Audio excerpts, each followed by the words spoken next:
Что придумают россияне, мы увидим. Пока очень скептически. Они там делают заявление, что, извините, мы не увидели готовности к тому, что там на какой-то мир, на какое-то перемирие Зеленский готов. А Зеленский, его прямо аж колбасит от вот этого Донбасса. Он уже выложил все карты на стол и говорит, от меня требуют. И ультиматум есть. 2 месяца здать Донбас. Поки що те, що хочуть Росія і те, що поширюють з нами партнери, що вони бачать закінчення війни або гарячу стадію війни, і коли Україна вийде зі Сходу, прийнявши це рішення. Питання в тому, що зараз нові вже терміни, вони говорять американській стороні. Я здивований, як можна вірити в це. Просто здивований стільки років, чесно. І продовжується історія. Зараз нові терміни, вони сказали, що за 2 місяці, це остання інформація, що вони за 2 місяці захоплять схід нашої держави, цитуючи їх, захоплять Донбас. Захватят Донбас за 2 месяца. А потом будут новые условия. Тому в Україні є 2 місяці, щоб вийти, і тоді війна закінчиться. А якщо Україна впродовж 2 місяців не вийде, то Росія захопить Донбас, і потім будуть інші умови. Логічне запитання, якщо їх ціль тільки Донбас, це моє питання нашим американським колегам, то тоді, якщо вони зможуть захопити Донбас, для чого вони кажуть, що вони підуть далі потім? Будуть інші умови. Тобто питання все ж таки не Донбас, на мій погляд. Так? Питання нам зрозуміло, цілі їх зрозуміли, захопити за 2 місяці вони нічого не зможуть. Ничего не смогут, мы будем бороться. В общем, это после такой сенсационного обвинения во лжи от Рубио, это вот он пытается доиграть. Как вот актер пытается доиграть эту сцену. Получается с трудом. Хотя такие надежды подавал все-таки, такие надежды. Сегодня же 31 число. 7 лет назад прошло, слушайте, ровно 7. Был первый тур в Украине. Значит, президентских выборов. У Зеленского было 30%, 24 сотых. У Порошенко почти 16, 15,95. Тимошенко 13,4. Бойко 11,67 сотых. И во второй тур вышел Порошенко и Зеленский. Есть там 30, 15. Все тогда считали, какая будет аккумуляция голосов, а что-то как. Видимо, одного... И тогда, помните, он говорил, я пойду на 1 срок. На 1. И вообще хватит этот. Президент должен прийти, 1 срок отработать, и все. И надо запретить. И я не пойду на... А вот видите, какой он длинный, этот 1 срок. Оказался внезапно. С вот этими танцами вокруг Донбасса. А как же он говорил о Донбассе? Давайте сойдемся посередине. Я хочу поехать посмотреть в глаза Путину. Все больше и больше людей реально вспоминают, что он прям хотел в первые месяцы своего президентства сесть и поехать в Донецк. Знак мира, все. Мы этих порошенковцев выгнали, вот этих всех, которых Майдан выплюнул кровью в 2014 году. А то это все свернули, силы операций свернули, все, оружие положили, перестали просто стрелять. Вот Зеленский, я на Донбассе. Хотите автономию, давайте разговаривать. Хотите там что, давайте, все, закончили войну. Донецк, Украина, Луганск, Украина. Такие были очень серьезные ожидания, потому что человек шел с миром. А получилось, жесть какая-то получилась. И сегодня вот, когда слушаешь его первую леди, ты понимаешь, что он не просто думает, он пойдет на 2 срок. You never wanted President Zelensky to run. Do you want him to run again? Я не думаю, що змінилося з минулого разу. Ми всі розуміємо, які випробування і очікування перед президентом і від президента, і відносно цього від його родини. Я не можу впливати на його рішення, балотуватися чи не балотуватися вдруге. Я спостерігаю, і я розумію, що я вже знаю, як жити в цьому світі, коли ти дружина президента. Она уже знает, как это жить, это женой президента. Там все, не видимся, работы много, устаешь, война еще это. Я не могу влиять. Но все-таки, если он решит, что ж, я, конечно же, да, поддержу. А мене це не так уже лякає, як це було, коли він балотувався. Чи хочу я... Вообще не так страшно. То есть, смотрите, а то, что она же была перепуганная, все говорили, ой, какая милая пара, какой молодец там Зеленский, какая умничка Зеленская, как она стесняется, я же первая леди, это большая ответственность. А сейчас, говорит, нормально все, сейчас уже все как бы, все нормально, я пообвиклась. Я цього ще раз. Це дуже складний шлях, дуже виснажливий. І я можу сказати, що ми обидва втомлені. Проте є Устали. Они устали, тяжелый путь, но, а то, что сказанное до «но», то лайно. зобов'язання. І якщо він знову Перед кем? То есть обязательства. Перед кем обязательства? вирішить, що він мусить залишитися для того, щоб закінчити процес, який він розпочав, Какой процесс, который он начал? Слушайте, тут же ты ж вроде как первая леди. Ты же вроде как уже как бы пообвыклась, тебе уже, ты уже все видела, ты уже все знаешь. Ну, еще бы 7 лет первая леди. Ну, ты какими-то такими загадками, во-первых, говорит, обязательства какие-то. О Конституции ни слова. Об обязательствах какой-то, ну, посыл. Потом обязательства. Странно все как-то. Странно говорит. я думаю, що це буде його рішення. Це складний період для всієї нашої родини. А війна, вже ж це, я не знаю, з чим порівняти цей період свого життя. І психологічно це дуже складно, тому що ми поставили на паузу все. І Все на паузе. Вы думали, Конституция на паузе? Да, все у них вообще все на паузе. Абсолютно. ти спостерігаєш, як зростають твої діти, виростають, і вони вже стають дорослими. А весь цей час ти ніби спостерігаєш за всім своїм життям трішки збоку. Ти не дуже... Ну, я не можу сказати, що ми живемо на 100%. Ми все ж таки чекаємо, ми працюємо, ми боремося і чекаємо на закінчення цієї війни. На завершение. Все. Какой-то он процесс начал, должен закончить. И мы вот работаем на завершение войны, на свою жизнь, детей не видишь, вообще все на паузе. И вот и президентские разные телеграм-каналы сразу понесли, как у них все на паузе. Значит, зарплата главы офиса президента, там был Ермак, 25-й год, выше, чем у самого президента. Поэтому, когда кто-то шутит, что Зеленский работает президентом в офисе Ермака, это только доля шутки, оно подтверждается. Смотрите, у Ермака зарплата больше.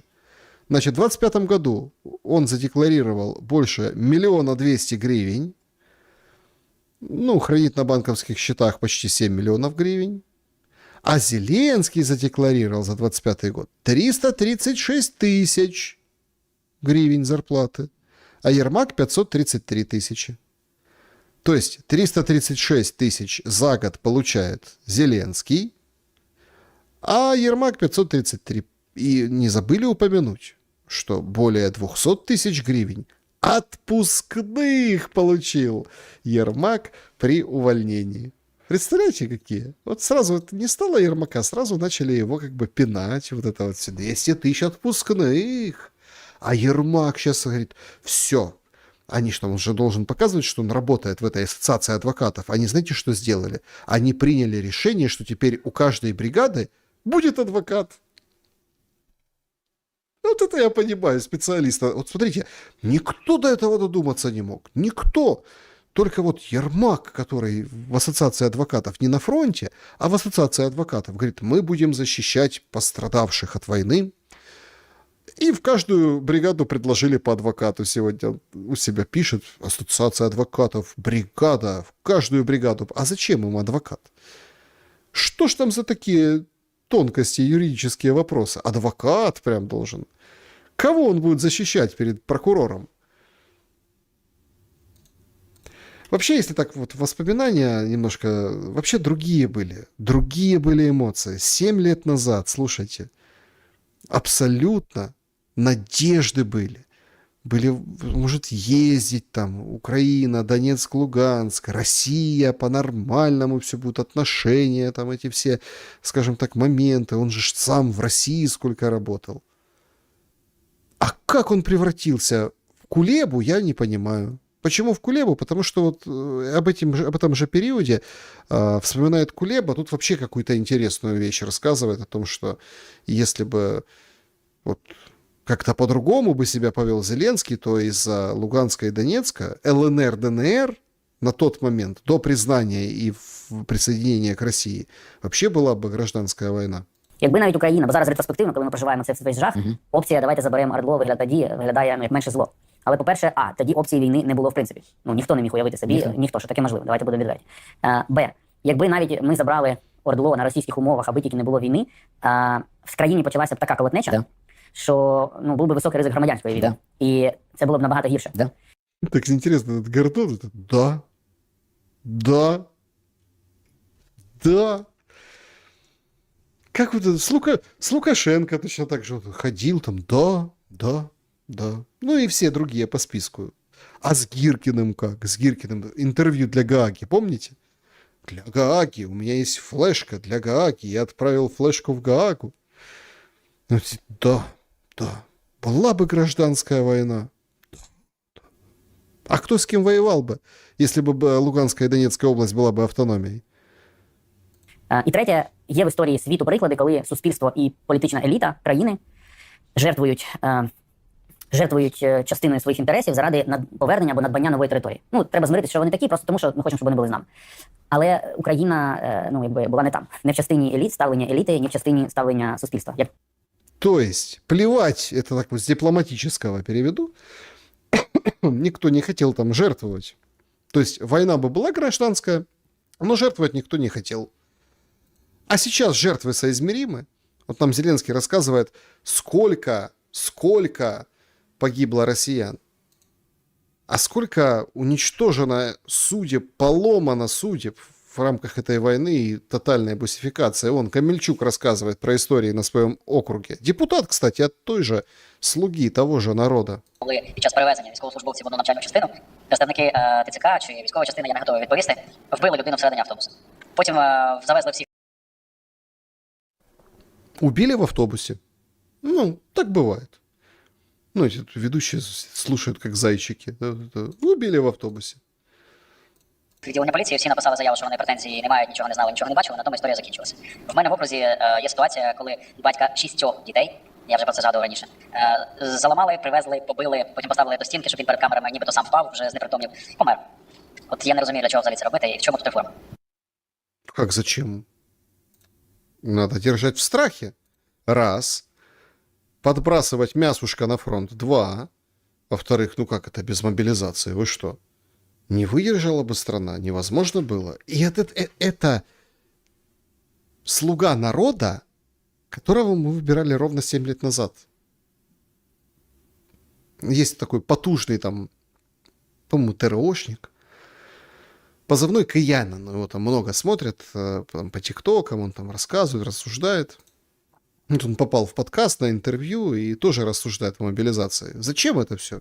Мобілізації немає винних, немає покарання. І продовжуються оці всі мільйон відео бусифікації. Для чого це робиться? Це робиться для перемоги. Це західні партнери дивляться, використовують наші вороги у себе в країнах. Де мордасті дня не служивши ТЦКшники, такі самі мусора, повчуть, б'ють, тягають всіх. Мало того, вже дійшли до того, що військових у відпустки та вчуть, тягають. Ну це ж так не То есть вообще попутали берега. Военных в отпуске тоже тягают. може продовжуватися.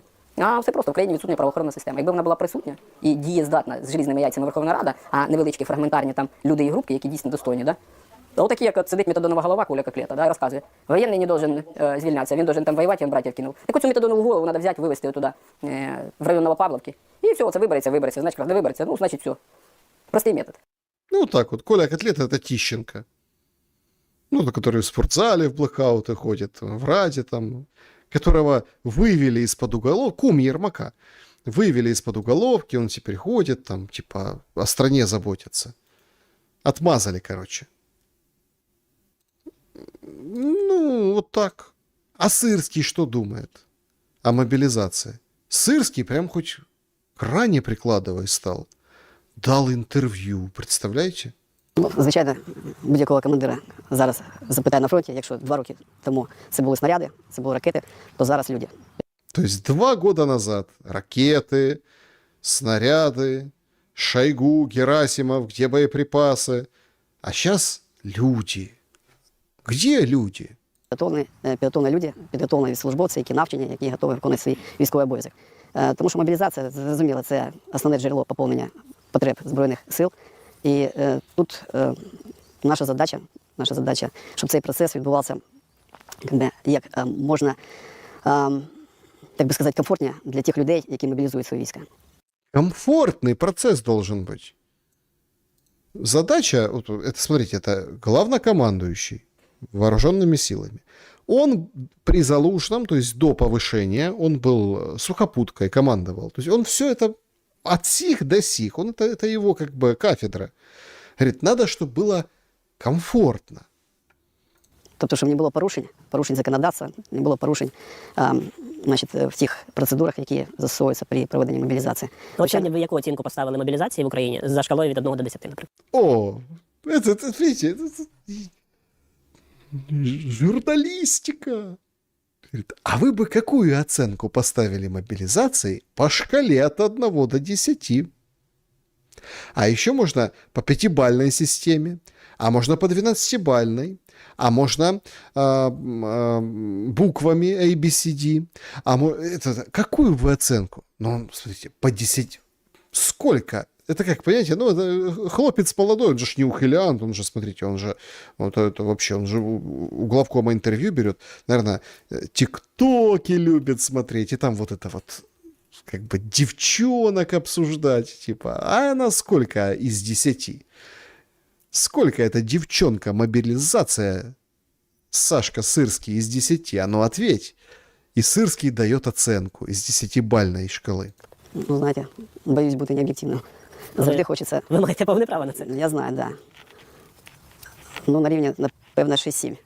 6-7. Ну, хоть не 7-8. Десь так. Дуже Хотілося часто б більше. більше людей чи краща якість підготовки, чого більше б хотілося, щоб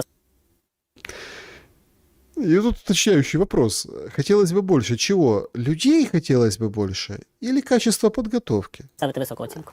Хотілося б більше і якості підготовки, і більше отримувати мотивованих людей.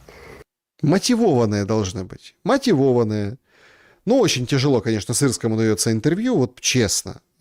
Понятно, что... Но он уже немножко поднаторел. Все хорошо. Все в порядке. Вот он комментирует ситуацию с СЗЧ. Скажімо так, я бачу цей процес в тому, щоб максимально створити умови, щоб самих СЗЧ було менше.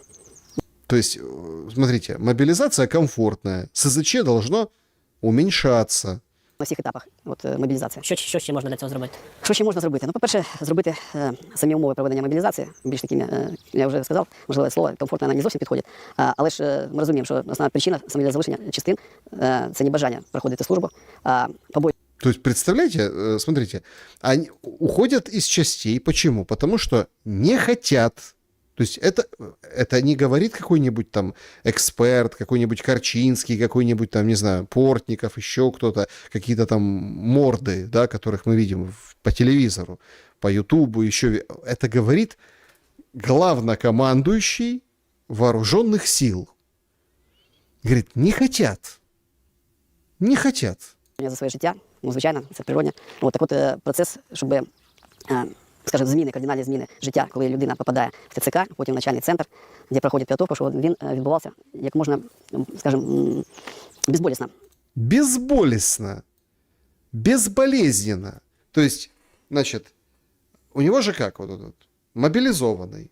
Его попадают в приемник ТЦК. Значит, потом он попадает в распредцентр, там, учебка. После учебки отправляют. И вот надо, чтобы это все было безболезненно, безболезненно. Понимаете? Безболезненно. Щоб на всіх етапах всі, хто працює з мобілізованими, мається на увазі персонал територіальних центрів комплектування, просто виконував свої обов'язки і по-людськи ставився до тих людей з повним розумінням і цього слова. По-человечески. Запомним это, по-человечески. Вообще, конечно, очень удивительно. На фоне того, что происходит на улицах, появляется вот такое интервью, и оно такое, знаете, как человекоцентричное, что комфортный процесс, безболезненная мобилизация. Секрет этого раскрыла Марьяна Безуглая. Вот кто-кто, а леди Би молодец. Она сразу у себя все вычислила. Смотрите. Анна Маляр Представляете? Есть такая сотрудница Минобороны. И Вадим Карпяк, ведущий из ICTV марафона, который вышел и сказал: я иду в армию. Потом он прошел учебку, потом вышел, там начал комментировать все на свете. А он оказался пресс-секретарем десантных войск. Представляете? И вот она пишет. Банальный ответ. Кого снимали Маляр и журналист с марафона Пинчука Карпяк, который после пафосной мобилизации в десантнике сразу после подготовки оказался речником, поперечником, спикером. Причем сырского. Безуглая пишет. В который раз невесело смешит, что люди хотят показать, что самые близкие к телу, не понимая, что это их морально дискредитирует. А медийщица Анна Маляр до сих пор не поняла, что такой пиар с таким актером никому не заходит. Александра Станиславовича в его амплуа растягивают на цитаты, разве что в военных чатиках для мемов. И это нехорошие мемы. Плохая ситуация с реноме главкома. Ничего уже даже мне портить. Нечего уже даже мне портить. Вопрос исключительно к президенту, какая мотивация так его держать и не уважать войско, на котором держится как держава, так и его, Владимира Александровича, власть. Это был комментарий Безуглой по поводу этого. А по поводу безболезненной мобилизации, я вчера показывал Одессу, это было вчера, это, конечно, одище просто какой-то лютый. Вот, пожалуйста, Одесса. Замес дикий. Значит, это с другого ракурса, подобные кадры, я думаю, вы помните. Мобилизовывали человека, этот бус начал всех таранить, произошла такая прям потасовка, вылетели местные жители, мужики, все начали отбивать одного. Есть пострадавшие, женщины там падали, чуть не придавило бусом. Бус ретировался. Ой, кошмар, конечно, что? И вот это вот, поехал бус, так сказать, этот автобус, микроавтобус, дальше там таранить. И стреляли. Тоже, да, со стрельбой во дворе. Значит, вчера полиция ответила, а сегодня с утра ТЦК. Что это было? Значит, длиннющий текст. Короче, областной ТЦК говорит, что мужик, которого военкомы били ногами, на них напал первый с ножом. Причем интересная формулировка, да, он, будучи заранее подготовленный деструктивной пропагандой анонимных пабликов. В результате военком получил тяжелое ранение обеих ног, врачи борются за его жизнь, состояние критическое, давят на слезу по поводу этого военкома. Но формулировка, напал с ножом, будучи заранее подготовленным деструктивной пропагандой анонимных пабликов. То есть нападает на военкома человек с промытыми мозгами в анонимных пабликах. Представляете? То есть он-то что смотрит в этих анонимных пабликах? Как люди отбиваются от ТЦК, да, там, как они там бегут, как они убегают, как они вступают в бой, в противостояние, как их тянут за ноги, как задувают баллонами. Когда баллон есть и у одних, и у вторых, они вот эти видео смотрят, вот эту уличную, вот эту, да, в мире животных, которая за окном. Но это он заранее. Они к нему по-нормальному, а он взял их по ногам вот это вот ножом. И они его потом повалили, били ногами, слетелся весь двор. И, в общем, мы видели вчера, тоже показывал на Арестовиче тоже, что произошло. Конечно, жалко. Причем опять возникают у людей вопросы. Так, подождите, а кто оккупант? Оккупант кто? Эти или те? Ну, хорошо, что у нас есть правильные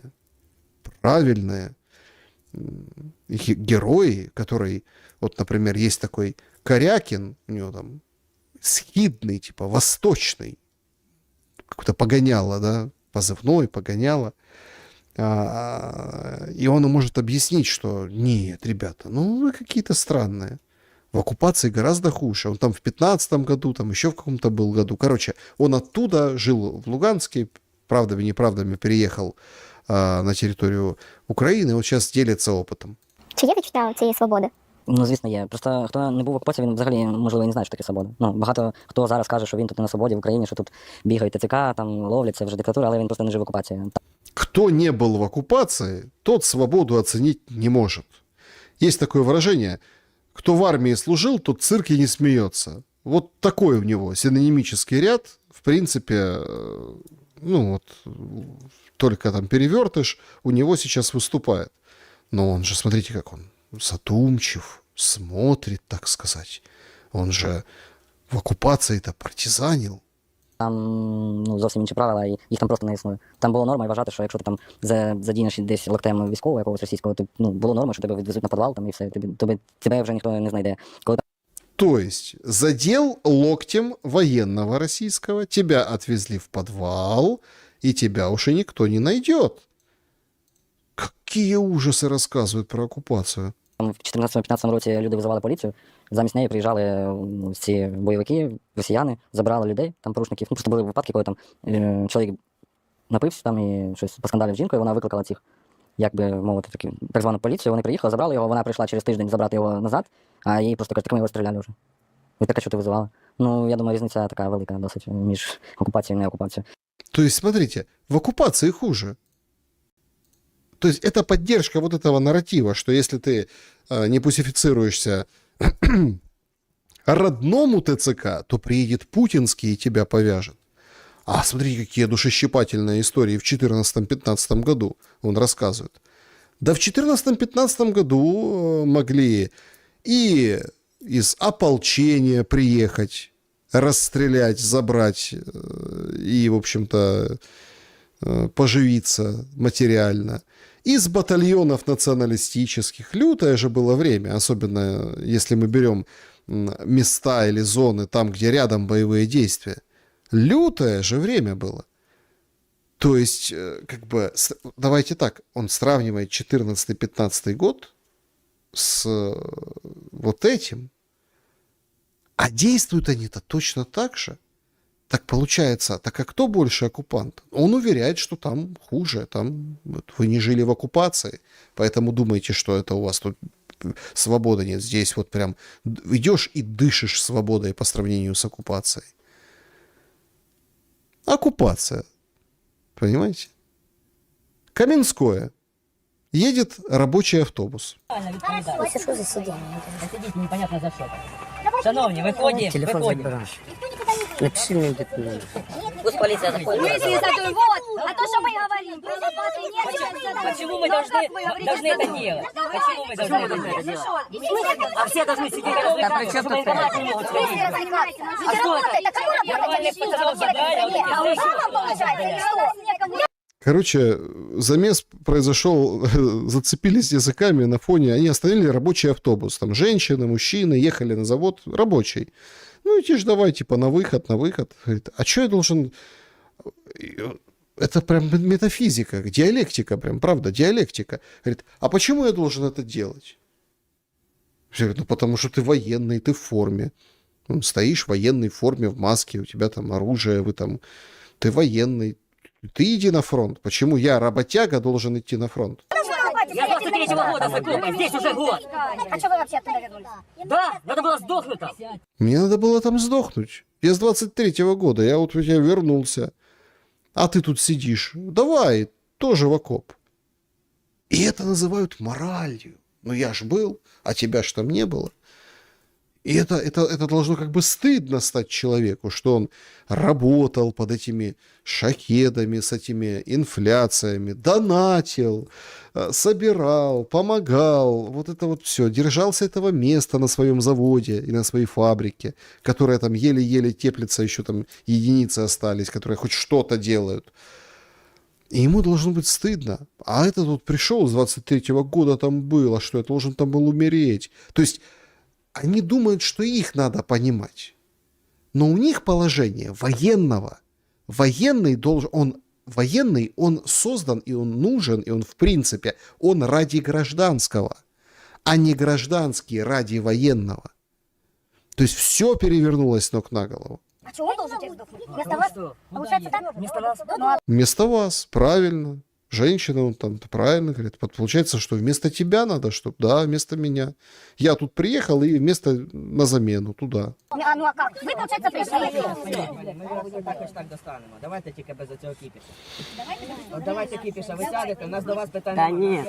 Давайте учасникам непонятної для вас ситуації. Выходим. Для нас понятно. Це ви сядьте, будь ласка, а ми з ними вийдемо. Короче, они их выгоняют. Давайте без кипиша. Ну, кипиш все-таки был. Нет. Вони тут не остануться. Остануться. Вони тут не остануться. Остануться. Ще раз кажу. Ще раз повторюю, вони тут залишаться. Це з вашої точки зору, чи що? С точки зрения закона. Точки зору якого? Документы хоть кто-то Якого покажите. закону? Якого Хоть закону? кто-нибудь покажите документы, кто вы Згідно такие. чинного законодавства, вони зараз з нами їдуть. Що ви Никуда мы не Кто вы поедем. такие, чтобы с вами ехали? Для начала. ВСП, щоб вам документи. Не тебе, а вам. ВСП, щоб вам документи показали. На виход. Да чего вы делаете? Ну и все профессиональненько за шею. Вот это все в масочках. Погнали, начали тянуть. Ну там паренек помоложе.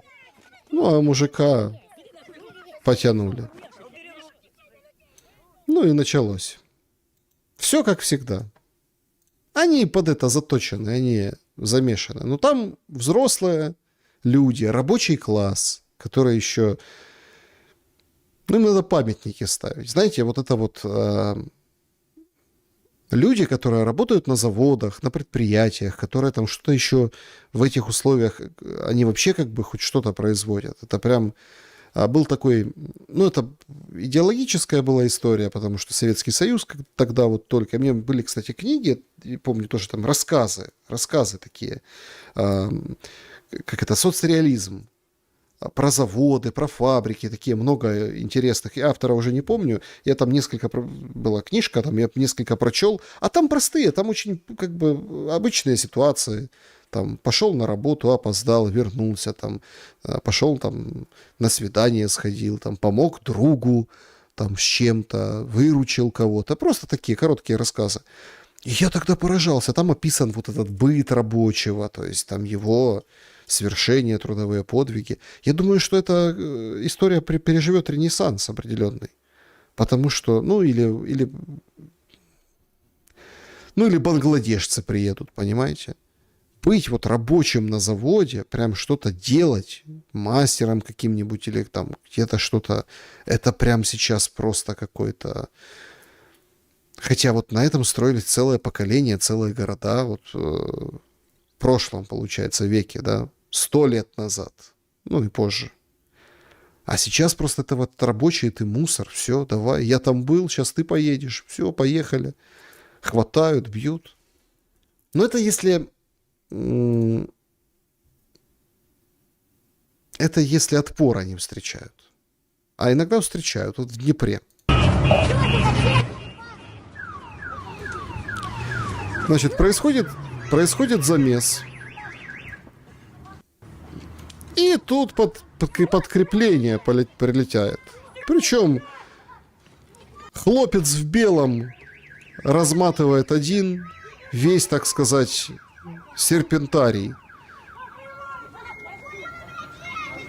Вот так вот. Они тут, конечно, все кричат, ругаются, ломают имбус.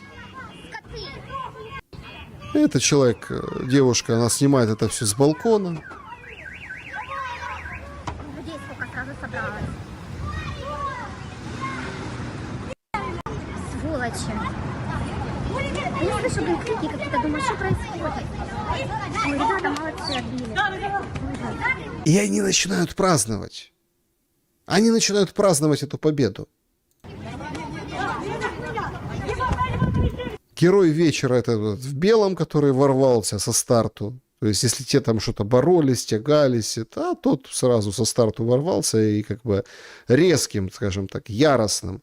Он-то нездоровый сам по себе, этот, а там поздоровее, как бы, но он настолько влетел, так сказать, яростно, дерзко и быстро, что они, конечно, перепугались, все получили по голове, там, раз, два, три, троих он уложил, и дальше там побежали по этим бусам, по машинам и уехали. Нет, никого не забрали. Никого не забрали. Они празднуют. Вот, герой вечера идет восвояси, благодарят друг друга. Причем герой там явно, этот герой вечера, он моложе 25, судя по всему. Ну, скорее всего, так на вид не определишь. То есть, ну, вот уже, вот вам, пожалуйста, оповещение. Сейчас будут плакать по фейсбукам вот эти ТЦКшники, которые говорят, вот, люди насмотрелись видео в анонимных телеграм-каналах, и вот устраивают такое. Какое такое? Они крутили, вязали, ломали хлопца, просто было кому вступиться. Вступиться не женщине, которая там костьми ложилась или там цеплялась, а конкретно с кулаками. Конкретно. И баллончики там уже есть. Уже на баллончике есть баллончик. На огнестрел будет огнестрел. На кулаки тоже будут кулаки.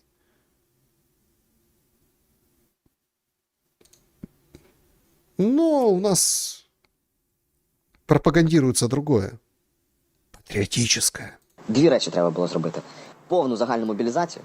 І друге, це абсолютно тотальна українська мова. Ну, немає іншої. Бо на цьому маніпулюють постійно. Російська мова – це дуже важливий привід. Росія використовує це як привід для вторгнення. А привід для війни – це дуже важливий інструмент. І якщо ми продовжуємо говорити, дивитися, слухати російське, це наче самі підставляємося. Мені особисто от гидко в роті, коли я починаю це говорити кацапською, воно наче ти якось щось неприємне з'їв. І я дуже злий на російську мову. Це колись це був для мене якась мова літератури, мова мистецтва і науки. Зараз для мене це підська говірка, яку просто треба забути. Все, забудь. Это забыть. Это наречие, это русское. Все нормально. Вот это вот идеология. Вот это вот та идеология, та, которая сейчас полная мобилизация и полная украинизация. И тогда вот повоюем. А в каких границах? Ну, в каких границах? Какого года? Какой области? Области фантастики? Области фантастики. Потому что и во Львове есть русскоязычные. Коренные. И то, на каком Тернополь, и некоторые говорят, это не украинский язык. Потому что там, ну, понятно, все перемешалось. И в Полтаве. Все говорят, во-первых, на суржике. Во-первых. Во-вторых, русский, ну как, российский русский язык, он отличается от украинского русского языка. От белорусского отличается. Произношением, да и словами разными. Есть специфические слова конкретных регионов. Понимаете, просто вот сейчас идет вот эта вот волна, и понятно, потому что война, вот типа Донбасс русский. Да не был он русским никогда. Были на том Донбассе все на свете. 130 с чем-то национальностей. Но его толкнули туда, в Россию. Порошенко, АТО, вот это. Толкнули, вытолкнули. Несправедливостью, кровью, применением армии.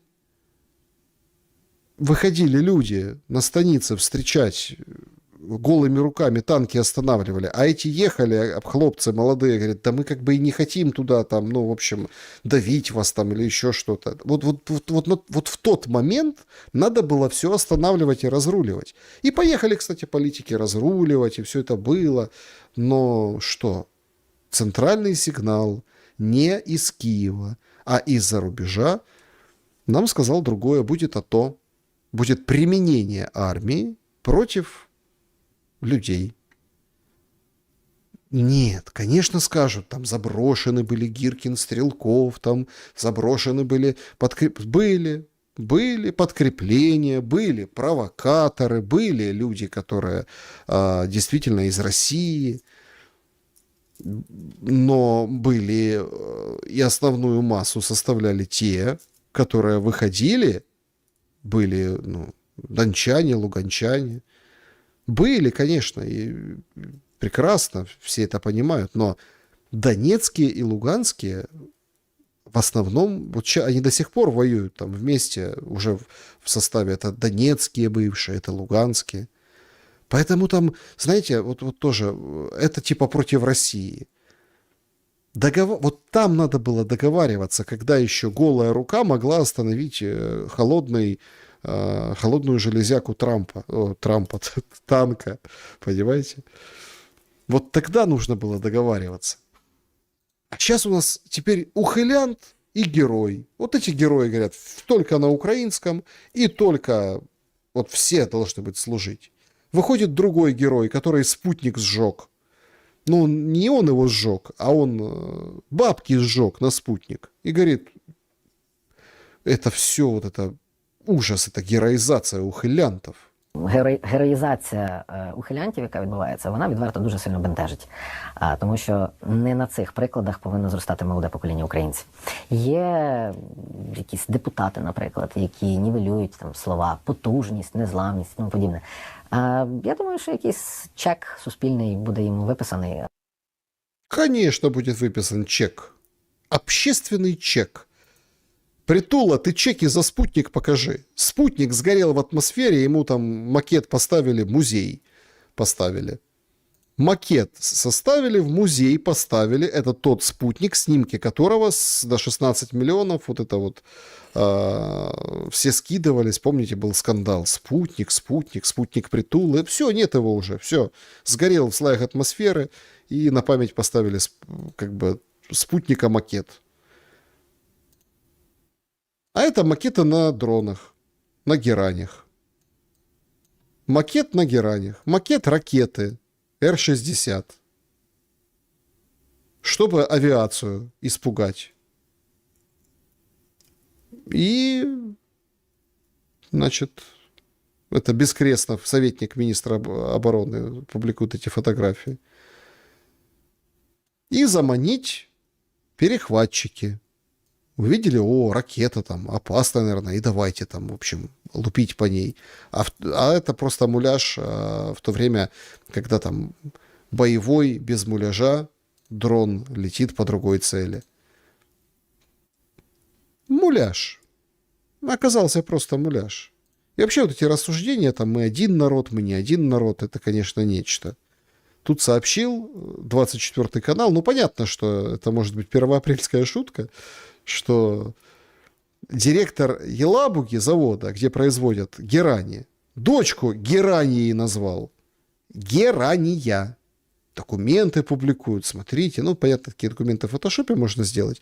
Но, опять-таки, это пишут люди и смеются, и выделываются. Те, которые байрактарами детей называли. Джавелинами, байрактарами. А если директор завода, так это можно и поддержать. Он, наверное, озолотился. Судя по количеству применений и по той скорости, с которой они совершенствуются. И вообще там, они же там достраивали еще один, и потом еще один цех достраивали в этой Елабуге, в этом заводе. Поэтому он, конечно, он будет называть. Герань кормилица у него. 100%. Но это же москальский язык, вот это все, мне не нравится, фу. Героизируем ухилянтов. А что отличает украинцев? Вот по тому же Притуле. Минута молчания, вот это должно всех объединить. Я відношусь з... Вибачте, дуже важко підібрати слово, тому що тут не про повагу чи неповагу, вірніше, тут не про злість, тут такий конгломерат відчуттів, замішаний, мабуть, на такому слові українському, як огида. Я не розумію, що саме має бути в людини в голові, якщо їй важко 1 хвилину на добу, причому знаючи, коли ця хвилина, встати і вшанувати пам'ять людей, які загинули, щоб ти міг чи могла посьорбати своє ранкове капучино. Я би міг нарікати на те, що це можливо і поганого виховання, але ж не тільки, мабуть, причина в цьому. Можливо, частина цих людей свідомо не хоче вшановувати цих захисників. Відфільтрувати, хто свідомо це робить, хто не свідомо, вкрай важко. В принципі, можливо, треба, не знаю, там, не хочу вживати слово змиритися з наявністю таких людей в суспільстві, але я завжди дивлюся за горизонт. І мені більш важливо, щоб українські діти, українська молодь виростали з усвідомленням, що це за хвилина, і чому вона важлива, і чому вшанувати пам'ять цих людей – це поведінка свідомого громадянина. Что это дает? Он ответил на этот вопрос. Он ответил на этот вопрос. Он говорит, огыда, ну типа пренебрежение, вот это противно ему. Что дает эта минута молчания? Отфильтровать. Возможность отфильтровать. Они сидят и фильтруют. Это их история. Вот сейчас я отфильтрую. Не примут разных, как было. Было в Украине. Разных. Этот 100 раз пример приводил. Ива Бобул, великий патриот в Луганской области, в Антраците. Постоянный день шахтера. Вот только он там, завершающая программа перед салютом из года в год. И его там любили, а он пел и по-русски, и по-украински, и все. И любили таких разных, и не было никаких преград. И на украинском, и на русском, и замечательно, и принимали. А ты откуда, а ты откуда? И на Донбассе куча была Западной Украины. Ну так судьба забрасывала людей. Муж родился, а жена, она приезжая там издалека, не знаю, там из Подзакарпатья, Львовской области. И ничего страшного. И все нормально говорили, все друг друга понимали. Но потом началось отфильтровывание. И оно продолжается и сейчас. И вот эти беснуются от вот этих товарищей до звезд бывшего шоу-бізнесу українського. Ті люди, які не побороли себе москаля внутрішнього, вона є, і типу, вже типу, можна опять по-нашому, можна вже бути собою. То есть, сидит эта друга река, есть такой Харчишин, ну, фамилия о многом говорит, ну, неважно. То есть, он говорит, что, все, можно быть собой. Так и есть. Русский язык, украинцы в Украине общаются на русском друг с другом, если это они друг друга уважают, они понимают, и они не чувствуют опасности друг от друга. Ну, по-человечески общаются. Могут себе позволить. Я не говорю, что там близкие друзья, но язык становится языком интимного общения. В хорошем смысле слова інтимного. Є такі, є відчуття цього відкату? Незалежно від географії, від геолокації, але я таких людей зустрічаю. Типу, надоїло ламати челюсть. Вони не вкладають усіх сенсів в мову. Тобто вони не... Неискренние какие-то. Перешли неискренне. Ты как бы перешел на украинский язык, но сделал это без уважения. Штовхуються від цього як від основи. А думають, що, это ж не главное, да? Головне ж там, що там пацани, вони же теж по-русски говорять. Там, на нулі. Не навчилися ще у тому причинно-наслідковому зв'язку. Не научились. И там пацаны по-русски не научились. Темные все, просвещать всех надо. А вот продюсер Кондратюк, тот, который Козловскому, ухилянту, но он же отслужил, там и там служил, и сейчас ездит, поет, проиграл суд за песни, и вот пришел к Маричке Падалке, пришел на интервью. А ти сприймаєш переоцінку цінностей тими артистами, які їздили і після 14-го року, але припинили це робити в 22-му і визнали публічно цю помилку? Сприймаю, вони просто менше мізків, ніж мені хотілося б, щоб у них було. З іншого боку, я всім кажу, що коли ви дивитесь на артиста чи артистку, то вас вабить там його пісні, його голос, чи її там пластика, можливість рухатися на сцені, якісь красиві ці, але не треба думати, що у артистів є мізки. Не думайте, что у артистов есть мозг. Вот у него есть мозг. Мозгов нет у артистов. А он же спрашивает, Маричка говорит, а вот эти ездили там после 14-го до 22-го, а потом публично это признали. То коли артистам про це не кажуть, то це злочин. Тому що артисти представляють в даному випадку український шоу-бізнес. Слово українське, наприклад, в Криму було викреслено в березні 14-го року. Якщо вам до сих пір не зрозуміло, до чого це призвело, як мінімум до того, що вони туди не поїдуть співати. Ви скажіть їм, вони дурні, але колись до них дійде. До всіх дійшло, до речі. Як ми з тобою знаємо, 26 рік не до всіх дійшло. Ти реально вважаєш цих артистів дурними? Так. Я не вважаю їх дурними, я вважаю, що у них мало мізків. Таке буває, вибач. Дурные. Просто дурные. А мы интеллектуальные, мы не дурные. По поводу патриотизма и дурости. Это яркое сочетание депутатки, но она ей не стала, она как бы депутатка со срочкой после смерти Парубия, есть такая Танюха Черновол. Так вот она говорит, что, смотрите, вот это все, оно ж не кончится. Война не кончится. Це все буде продовжуватися так і далі. Йде багато розмов політичних, дипломатичних про ймовірне закінчення війни. Ви для себе це як розглядаєте? Знаєте, ці розмови йдуть, ну не знаю, там з часів першого тижня після початку повномасштабки. Не вірю. Я з самого початку, у мене багато хлопців, які прийшли, вони сказали, ну ми тут на рік. За рік все закінчиться. Я кажу, ну по-перше, ще з заборони Києва. Казала, ну повірте моєму слову, не менше 5 років. Тепер я, до речі, не настільки оптимістична. На жаль, не зараз оптимістична.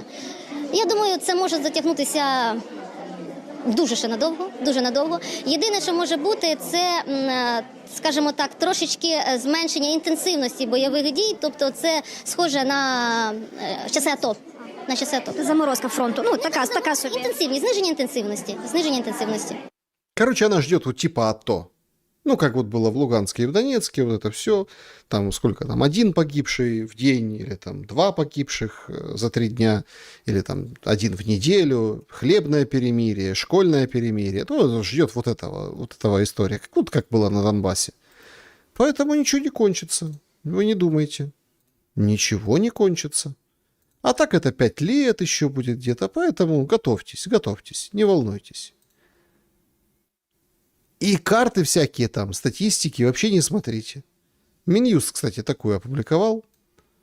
В прошлом году в Украине зарегистрировали 168 778 рождений, ну, новорожденных.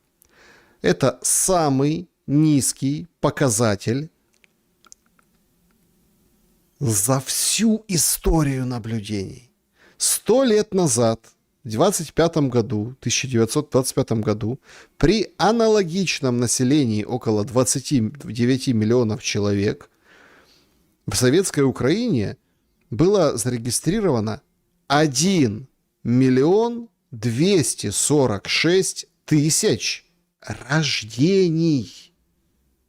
Рождений. И эти люди нам говорят о том, что, надо воевать еще 5 лет? Вот просто если сравнить сейчас и 100 лет назад. Не, давайте еще 5 лет повоюем. Конечно, давайте. Конечно, повоюем. А в чем мотивация воевать при таких показателях? В чем угодно, но только не в деньгах. Нардеп Костенко вещает. От ми часто говоримо про мотивацію, і всі під мотивацією розуміють якісь блага. І ми даємо оцю мотивацію, от ми дамо більше коштів, там, ми дамо, і навіть у мене законопроект написаний там про деякі речі, які там для людей, які вже служать, давайте їм давати більше.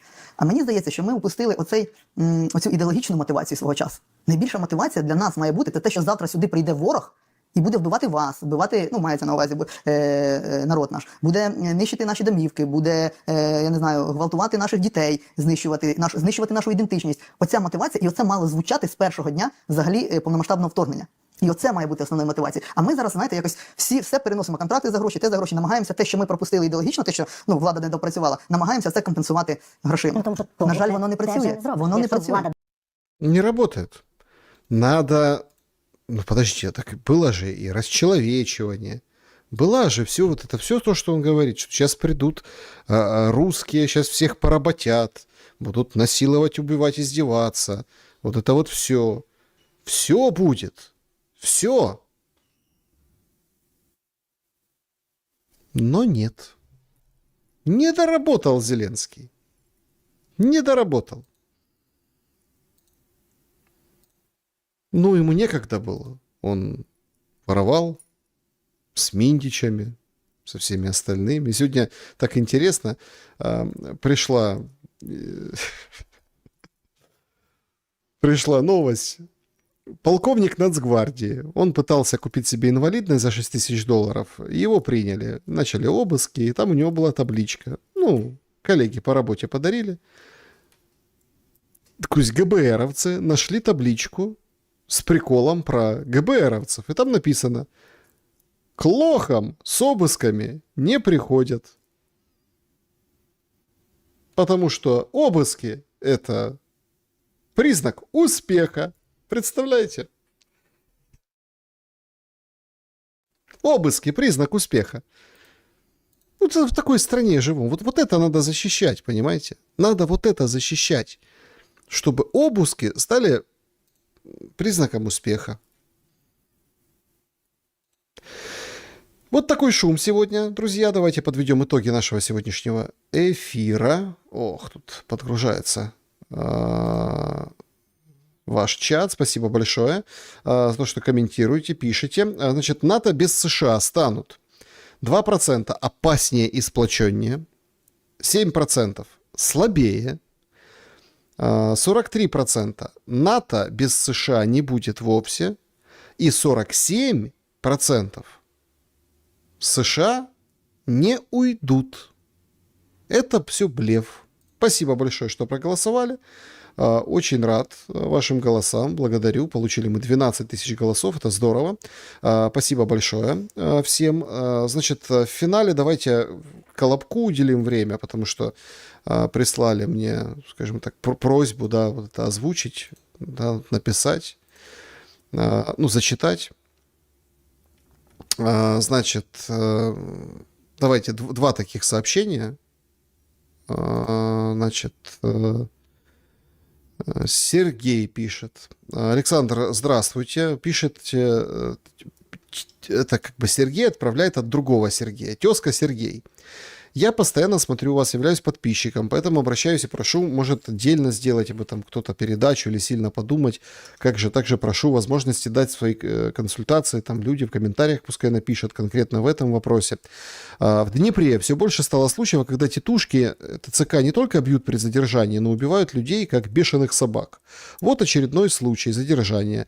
Молдова мужчины, у него 2 маленьких детей. Значит, и тут хронология содержания. 19:03 выходит из АТБ, бульвар Зоряный 3. Мы с ним созвонились, иду домой, говорит. Пошел не домой, а в магазин. 19:18 вышел из магазина в сторону АТБ на Гагарина. Там произошло нападение на моего супруга, это жена пишет, людей ТЦК в военной форме, балаклавах, вследствие чего было нанесено телесное повреждение, погрузили в бус с травмой, отвезли на Паникахе 19 терцентр проходить ВЛК, 19:49. То есть еще, смотрите, час, это все в рамках часа. Говорит невнятным голосом, что забрали в ТСК, и он проходит ВЛК, сообщает, сильно болит голова, потому такой голос. Я приезжаю по адресу, хожу кругами, всем звоню, ожидая помощи. Минут через 40 подъезжает скорая помощь. Я подбегаю, ответили, да, к Кустадееву. Его вывели. Он не смог сам идти, потеряна координация. Едем в больницу 16 на Богдана Хмельницкого. В машине открылась рвота, сгустки крови. В больнице делают рентген, срочное МРТ. На МРТ уже заснул, кома. Нас направляют в Мечниково, едем с мигалками, делают там срочную операцию. Сотрудники полиции фиксируют произошедшее. Сергей из комы до сих пор не вышел. Но вот вдруг нашлись свидетели, что он сам упал. Дело готовят к закрытию. Мы будем писать, конечно, во все инстанции, но продолжать собирать дополнительные сведения еще и по этим вопросам. Ну, то есть, четко по времени. 19:03, 19:18, 19:49 приезжают, 40 минут, скорая, тут уже, то есть, 2 часа, и человек в коме. Потом нашли свидетели. Ой, сам упал. Ну, как Кабельчук рассказывает, в автобусе. Ой, что-то случилось, он там что-то ударился, что-то перемкнуло, там, начал биться головой об стенку, разбился и умер. Все. Сам. Ужас, через что проходят наши люди, это какой-то просто какой-то ужас и кошмар.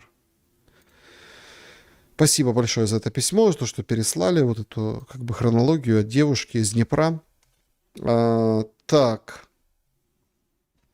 Может быть ерундой, на всякий случай, пожалуйста. Так. В одну группу информацию скинули. Дыма без огня не бывает, поэтому будьте аккуратнее. До Пасхи включительно держитесь подальше от экопарка Фельдмана в Харькове. Не посещайте с детьми, особенно массовые мероприятия, которые там проводятся. Природа, зверушки, красиво, но обстоятельства сейчас такие, что именно это место выбрано для провокаций с жертвами. Точная дата провокации неизвестна, только временной диапазон, который мы указали. С этой пятницы до Пасхи восстановлены ВСУ... российские герани, восстановленные ВСУ, понятно, уже С-300 ракета, цель не дать выскочить Трампу из украинского конфликта. Погибшие дети и зверушки, то, что эмоционально тронет. А сам дедушка многочисленного потомства клана, поэтому, может, цепанет. Мэр Терехов в курсе, все обсуждалось во время визита РДИ в Харьков. Российские военные, значит, тоже знают об этом провокации. Купинское направление как место запуска определяется. Возможно, вы не увидели, пожалуйста, сообщите. Ну, смотрите, я сообщаю исключительно как. Это как бы дело такое. Спасибо большое за то, что... Это Виктория пишет. Спасибо большое за то, что отправили. Вообще, в такое время вот это вот детки, зверушки, лучше вообще никуда не соваться, особенно если ты понимаешь, что... Ну что, Зеленский, это, кстати, очень важный, это очень нужный такой совет. Я не буду там говорить, чья провокация, кто, откуда, ну, чтобы не пришили, знаете, еще там чего-нибудь. Это все-таки дело такое. Все прекрасно понимают. Все прекрасно понимают. Особенно, когда увидели американский Лукас один в один герань. Все прекрасно видят, понимают. Тут дело в другом.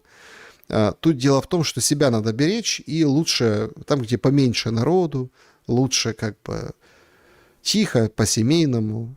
Пасха, праздники. Посмотрим, будет ли перемирие на Пасху. И я считаю, что это очень какое-то хитрое перемирие.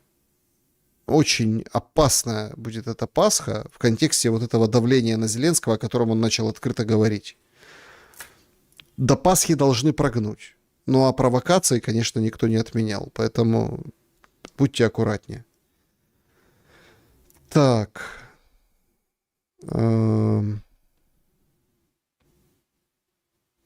Так, Александр, именно бангладешцы, а украинцы, третья волна в Канаду и Европу уже еще поедут к родне. Ничего не напоминает. 18-22 год, 41-49, 14-27, да.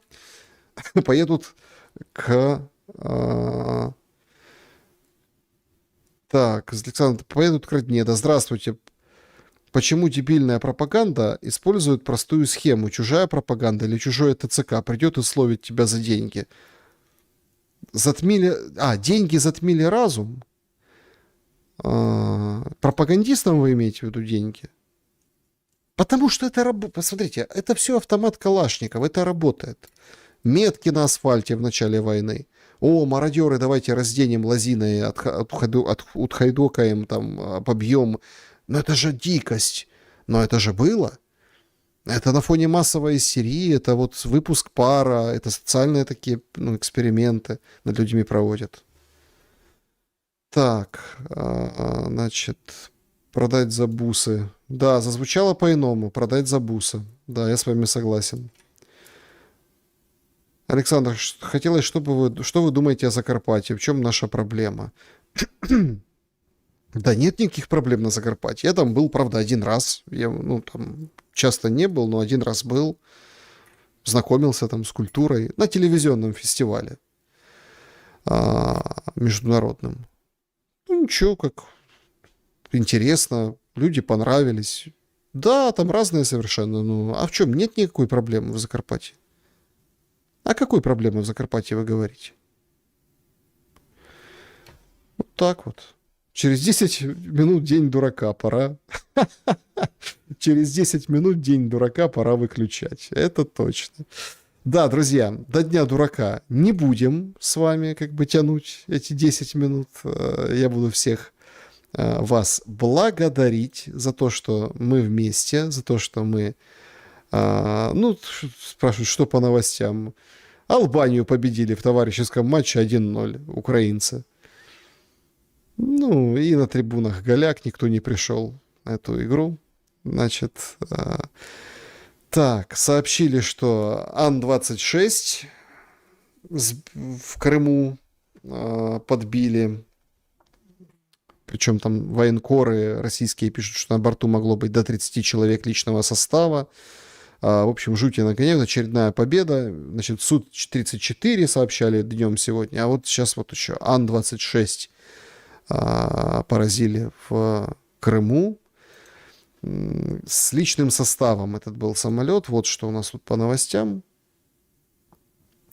Поэтому там пропала связь во время планового перелета. Экипаж пока непонятно, что с ним. Предварительным данным поражающего воздействия вроде как не было на самолет. Направлены поисково-спасательные группы. Как и завод, наверное, в Татарстане сегодня. Сам как-то взорвался, что-то случилось.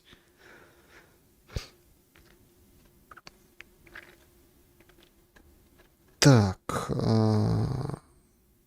Ну, смотрите, еще, конечно, в шуме много чего не рассказал вам, да, но по поводу новостей, но, в общем, самый главный момент, вот с 1 апреля пишут, что Telegram окончательно все-таки заблокируют.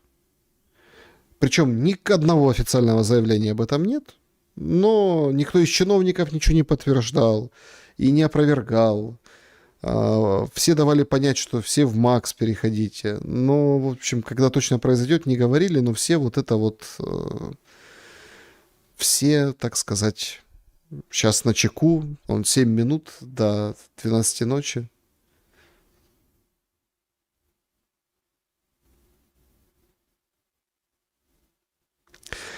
Так, значит... Ну,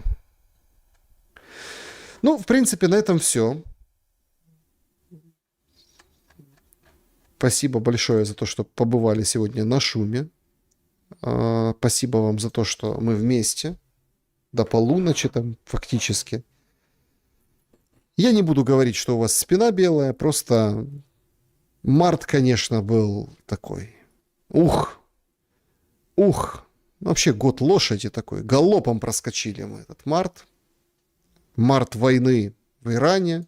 Март, в котором вскрывается достаточно многое. И я очень рад, что мы обо всем об этом говорим вот так, в прямом эфире, в комментариях. Пожалуйста, не забудьте поставить лайк. Вот пишет пользователь Александр, почему вера так странно разрушается. Все верили в добро в 19-м, 26-м, вроде все в аду. Потому что маски. О, негодяев. У нечисти маски такие, понимаете? Их тяжело различить. Ну, ошиблись, что? Поверили, доверчивые украинцы. Обманутые расплачиваются. Ну что, расплатились уже сполна. За все уже заплачено. И когда вот вам будут говорить очередные какие-то там по телевизорам и по экранам, вот за что погибли наши хлопцы, наше все, за что это было. За то, чтобы мы поняли, что не надо воевать с Россией, вообще воевать не надо. Надо заботиться о себе, друг о друге, о том, чтобы был свет, вода, еда, чтобы пенсионер не умирал. Чтобы не воровали людей, не избивали, и государство надо строить, правоохранительную систему нормальную, со сдержками, противовесами, а не аятоллой Зеленским. Вот за этим, за наукой, ради этой науки и сложили головы те, кто защищал эту страну под этим флагом и под этим гербом. Вот ради этого, а не от путинского ТЦК. А ради того, чтобы мы внутри сами разобрались. Вот такая наука. Добра и света, несмотря ни на что. Увидимся обязательно. Хорошо.